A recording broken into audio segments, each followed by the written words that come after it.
हरे कृष्णा। तो इस गणेश चतुर्थी पर हम चर्चा करने जा रहे हैं कैसे कर सकते हैं गणेश जी को प्रसन्न। गणेश जी के कई प्रकार के नाम बताए गए हैं, जिसमें से एक विशेष नाम है विघ्नेश्वर। यानी कि गणेश जी भौतिक संसार के लोगों के सारे विघ्नों को हर सकते हैं। लेकिन ये शक्ति उनको मिली कैसे, कहां से आई उनको ये सिद्धि? बताते हैं, ब्रह्मा जी ने अपने ब्रह्म संहिता नामक ग्रंथ में वर्णन किया है, यद पाद पल्लव युगम विनिधाय कुंभ द्वंदे प्रणाम समय सगणाधिराज। कहते हैं ब्रह्मा जी कि गणाधिराज शिव जी के जितने भी गण हैं उसमें अधिराज हैं, उनमें सबसे प्रमुख हैं गणेश। और ये सारी शक्ति प्राप्त करते हैं भगवान श्री कृष्ण के नरसिंह रूप से। नरसिंह भगवान हमारे सारे विघ्नों को हर सकते हैं और भौतिक संसार के विघ्नों को हरने की शक्ति देते हैं गणेश जी को।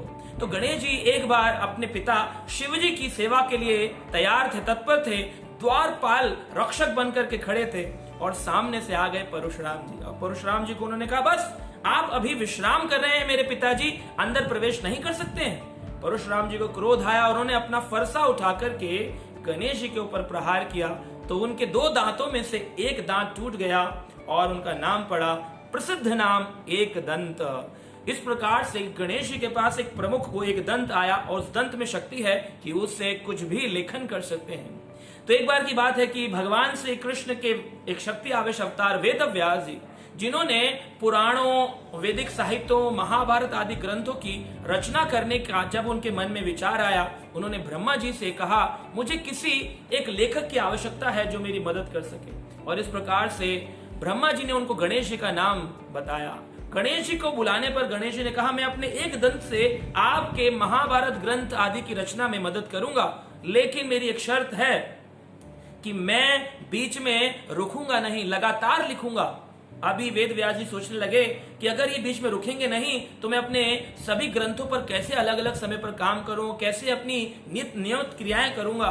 तो इस बात को सोचते हुए उन्होंने भी एक शर्त लगाई कि जब तक आप समझ नहीं लेंगे आप किसी भी ग्रंथ की रचना नहीं करेंगे। और इस प्रकार गणेश जी लिखते रहे और वेद व्यास जी बोलते रहे और महाभारत महान ग्रंथ की रचना इस प्रकार से हुई। तो कहते हैं वैदिक साहित्य, पुराण, महाभारत आदि ग्रंथों को वेद व्यास जी ने संसार के समक्ष प्रकट किया और उसमें मदद करी गणेश जी ने। यानी गणेश जी भगवान कृष्ण के परम वैष्णव हैं। तो ऐसे वैष्णव के प्रसन्नता के लिए क्या करना चाहिए? श्रीमद् भागवत में 12वें स्कंद के 13वें अध्याय के 18 नंबर श्लोक में कहा गया है, श्रीमद् भागवतम पुराणम अमलम यतः वैष्णव नाम प्रिया।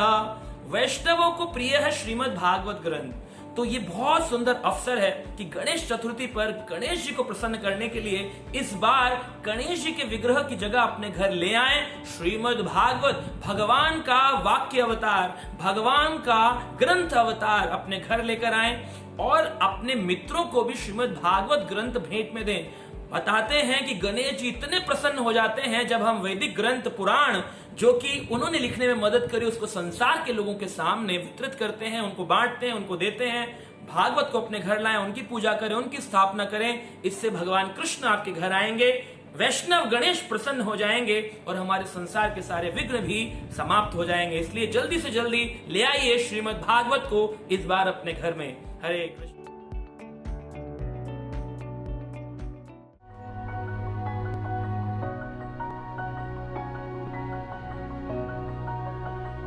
Subscribe now and press the bell icon.